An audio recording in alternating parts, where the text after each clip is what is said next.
Fair use disclaimer. Under Section 107 of the Copyright Act 1976, allowance is made for fair use for purpose such as criticism, comment, news reporting, teaching, scholarships, and research. Fair use is a use permitted by a copyright statute that might otherwise be infringing. The copyright laws of the United States recognize a fair use of copyrighted content. Section 107 of the United States Copyright Act states, notwithstanding provisions of sections 106 and 106A, the fair use of the copyrighted work includes such use by reproduction, copies, phonorecords, or by any other means specified by that section for a purpose such as criticism, comments, news reporting, YouTube, teachings, scholarship, research, is not an infringement of copyright. Copyright disclaimer, fair use. A new flashpoint is unfolding in the world's most volatile energy corridor. Iranian forces have seized another oil tanker in Gulf waters, raising fresh alarms over shipping security near the Strait of Hormuz. The move comes as tensions escalate far beyond the Middle East, stretching from the Caribbean to Latin America. What appears routine on the surface is fast becoming part of a much wider confrontation.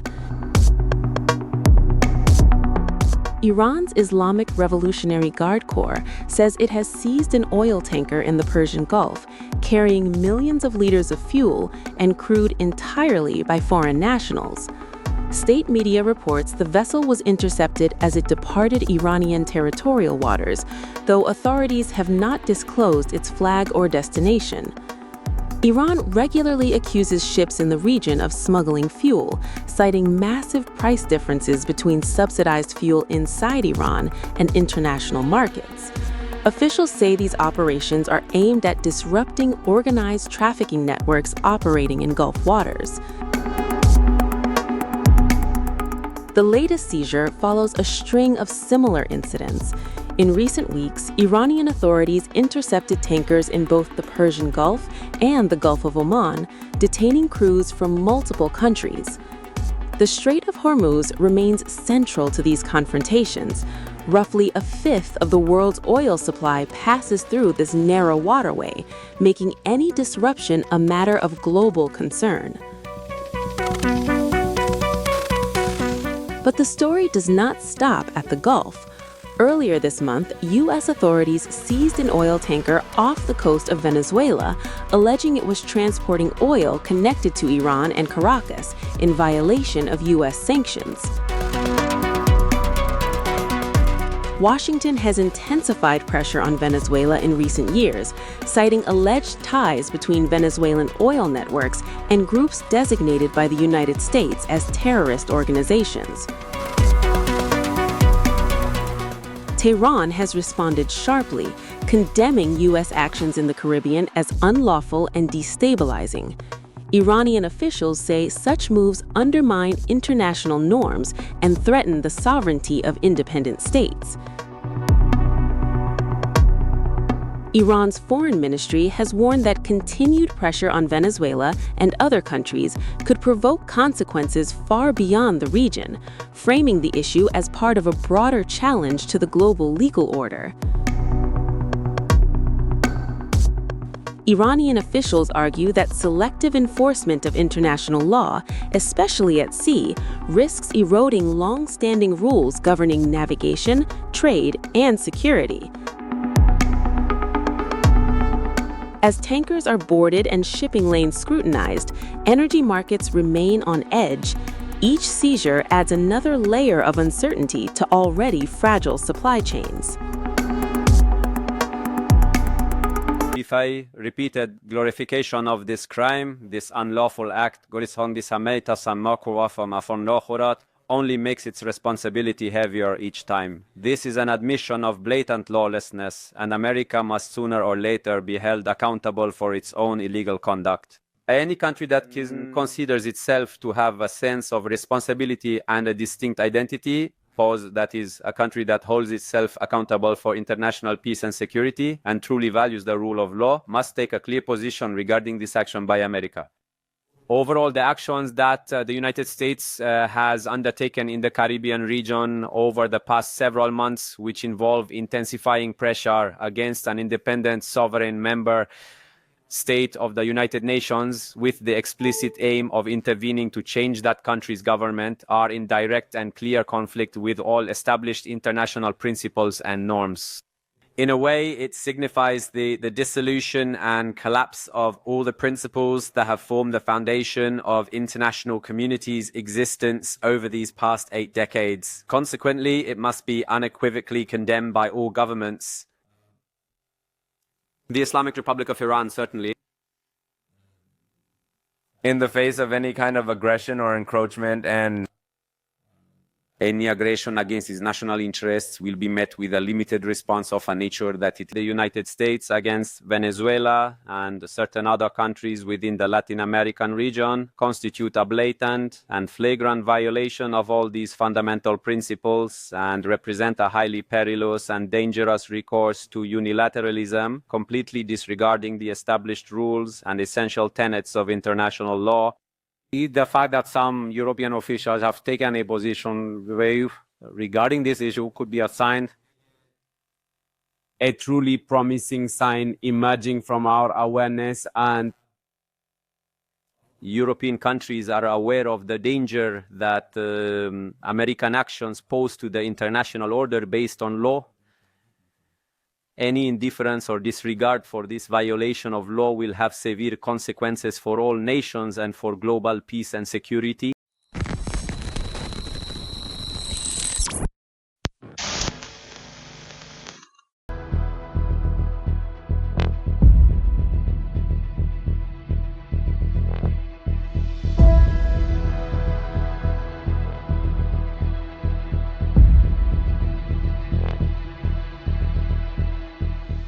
Less than a day after the United States seized an oil tanker off the coast of Venezuela under terrorism sanctions, another violent law enforcement operation followed in a different sea.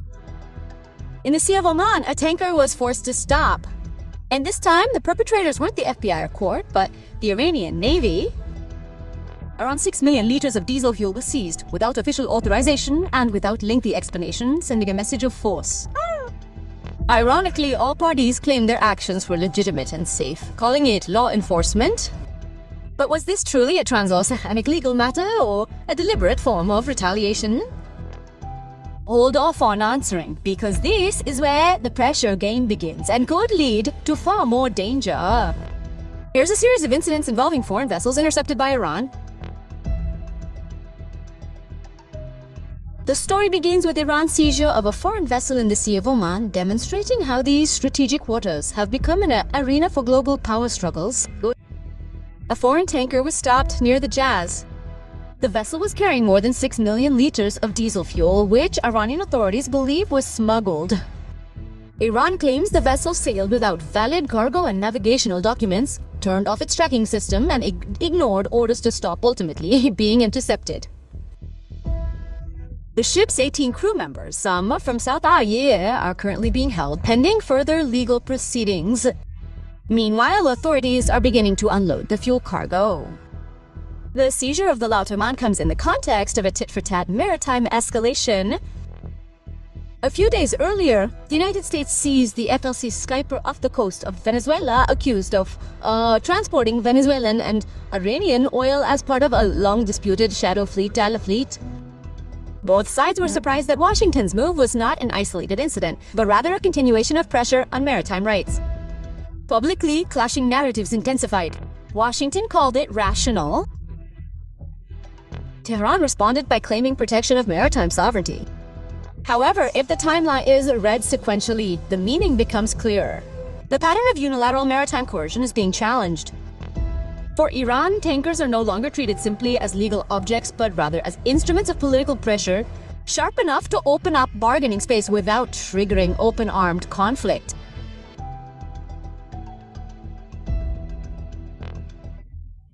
Tensions have reached a more sensitive level. This time, it's not a merchant ship, but a United States warship that is directly involved in the Persian Gulf. The guided missile destroyer USS Forster-Out reportedly approached Iranian-claimed waters. Tehran's response was swift and direct. An Iranian naval helicopter was flown to shadow the ship from the air and restrict its movement in a highly volatile area. The situation escalated when Iran issued a further warning. Tehran's naval command stated that a shore-based anti-ship missile system had been targeted and locked onto the USS Forster-Out. This statement was not merely a show of bravado.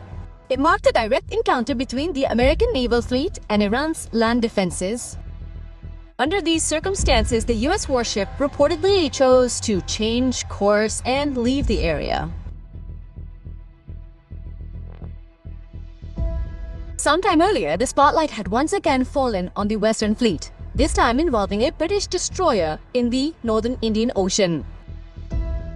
According to an official Iranian naval statement, the ship was detected at night by maritime intelligence systems as it approached an area deemed sensitive to Iranian interests.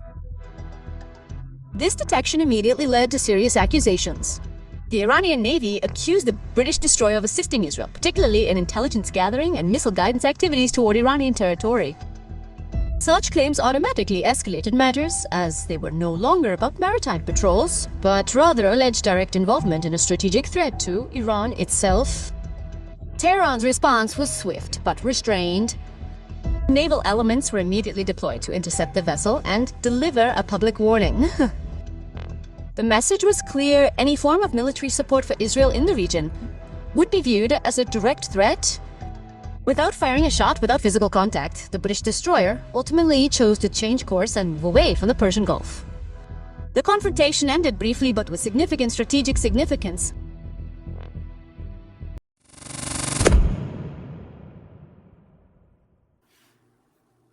Reading out of book of 2 Peter chapter 3 and verse 10, and it says, "But the day of the Lord will come as a thief in the night, in which the heavens shall pass away with a great noise. The elements shall melt with fervent heat. The earth also and the works that are therein shall be burned up."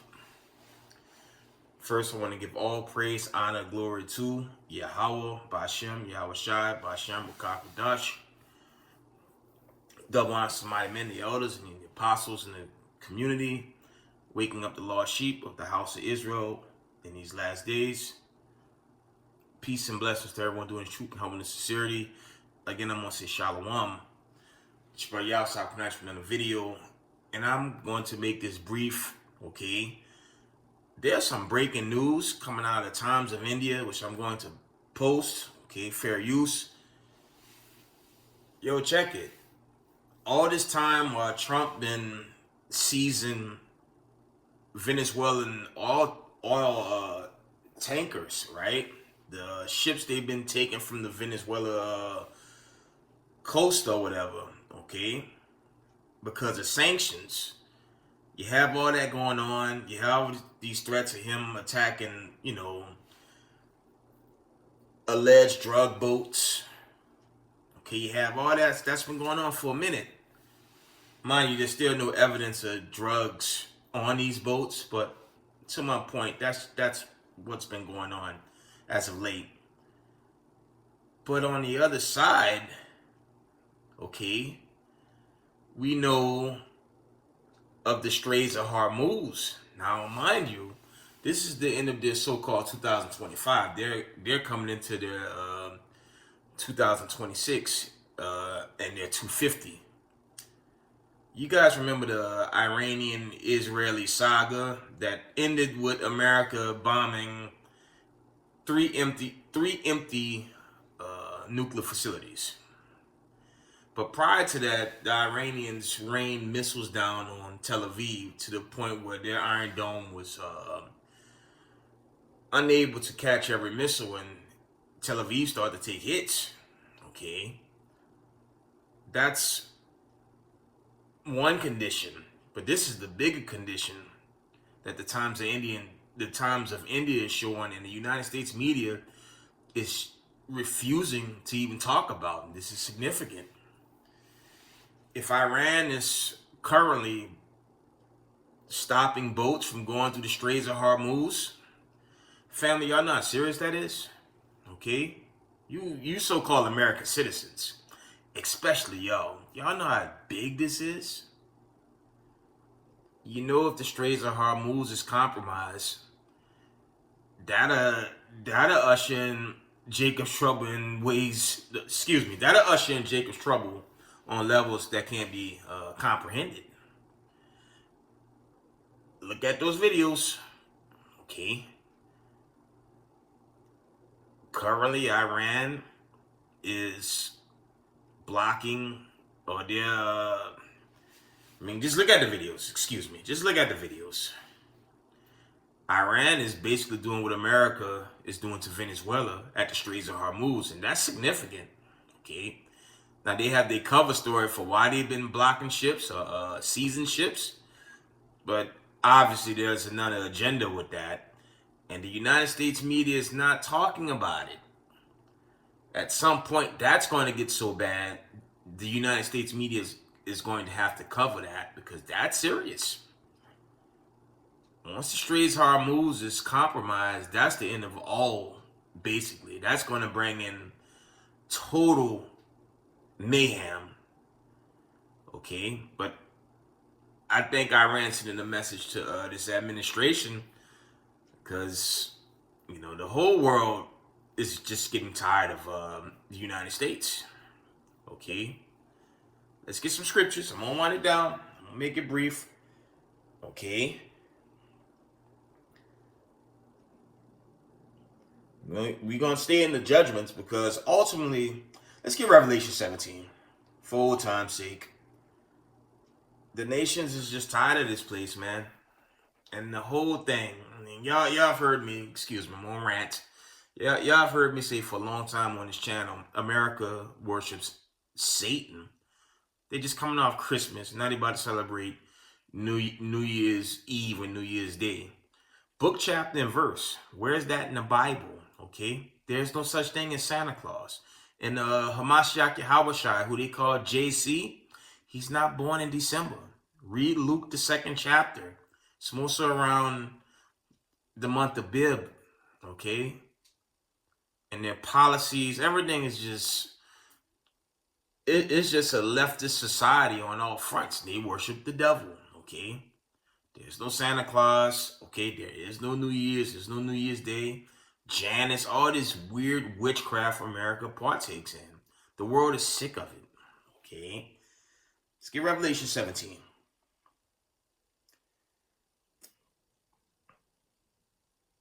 Revelation 17 and 4. It says, "And the woman was arrayed in purple and scarlet color, and decked with gold and precious stones and pearls, having a golden cup in her hand, full of abominations and filthiness of her fornication." Okay. Verse 5. "And upon her forehead was a name written, Mystery Babylon the Great, the mother of harlots and the abominations of the earth."